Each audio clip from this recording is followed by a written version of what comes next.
How do you know if you're ready to race? Well, simple, nail a hard session, nothing scientific about that. Yeah, well, we're going to be covering the last hard session that you would do ahead of your triathlon race and a final tune-up swim. And these aren't just any old sessions, these are sessions that us guys used to do, the GTN presenters, back when we were pro triathletes. Right then, we've kind of got two parts to today's video. First off, we have the test set, which is something that we would typically perform 2 to 3 weeks out from the event, and essentially just to see where we're at, to test ourselves. And this is obviously going to be it's going to be a hard session, something that we want to be prepared for. Yeah, the second thing we're going to talk about is the session that happens just before the race, literally the last swim before the race, and is generally a lot more pleasant than the test set that Mark's talking about. It is literally designed to make you feel good for race day. A nice tune-up.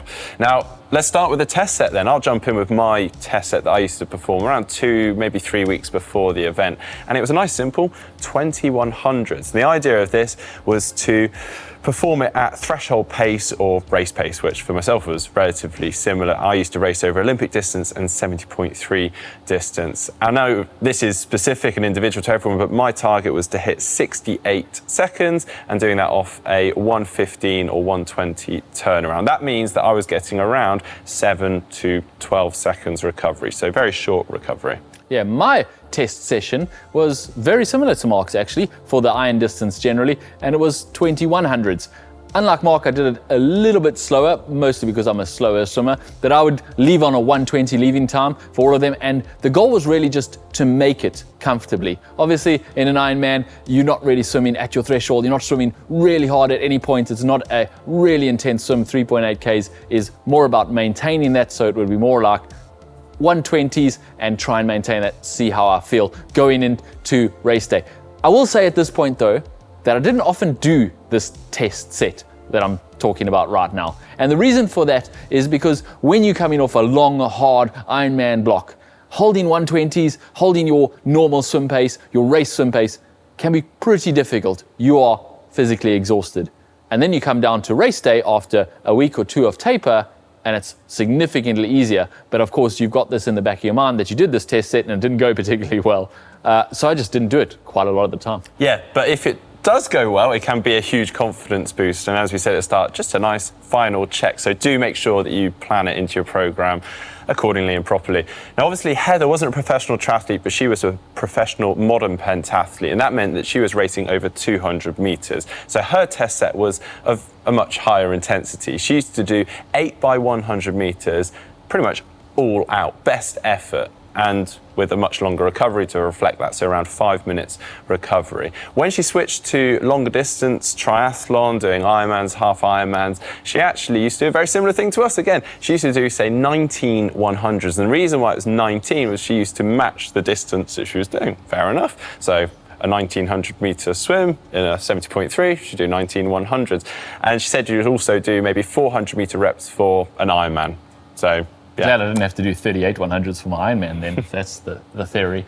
The point of these sessions is that they're hard. They are your last really hard session. They're designed to give you that last fitness boost before you taper down to race day. They're going to hurt, so you need to come mentally prepared for them and physically prepared for them so you can do them properly. Otherwise, you simply won't get the benefit from it, and you certainly won't gain the confidence from nailing that last swim session.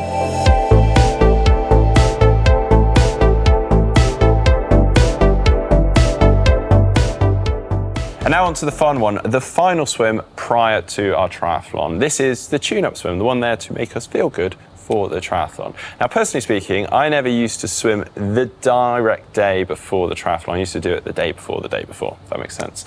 But it used to be quite a short swim set, 1500 meters total for the main set. And I used to do a bit of everything really. So you used to start with 8 lots of 50 meters and I descend the pace 1 to 4 and 5 to 8. So each rep gets quicker, 1 to 4 and 5 to 8. And I descend that down to almost an all-out effort. And then I go into 4 lots of 100 meters where I descend the pace 1 to 3 to a threshold effort. So slightly easier, more or less that race pace. And then I'd hold the pace for the 4th. And I do that off really generous recoveries, so something like 2 minutes for the 100, so I'm getting loads of rest. And then I might finish up with a couple of 200s, just a strong aerobic pace, and I throw in a few sprints within them for good measure. But like I say, I would kind of just play around with this. I'd maybe change it here and there, but I'd sort of include a bit of everything.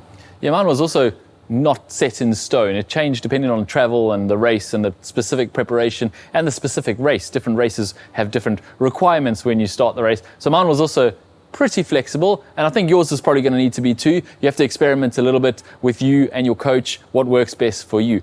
Mine was generally the day before the race, and what I would do is some short efforts, so 16, 12, 8, 4 by 25 meters, so really short little intervals, and every fourth one of the 16 I would go faster, and then every third one of the 12 I would go faster, every second one of the 825s I would go faster, and then 425s fast to end. And after that I would literally just swim easy until I felt good.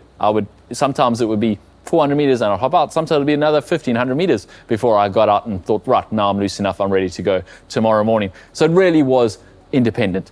Heather was slightly different, and obviously Heather was training for something slightly different. She was going for 200 meters in the Olympics in the modern pentathlon.